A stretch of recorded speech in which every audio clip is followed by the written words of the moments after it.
Eu tô vendo pra você escorar no...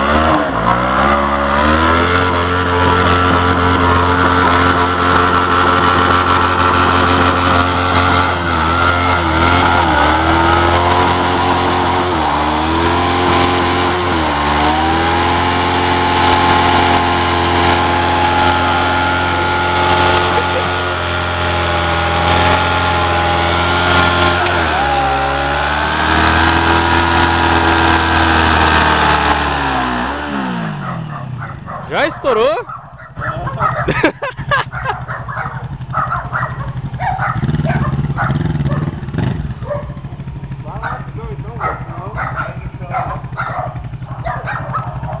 Eita, pô.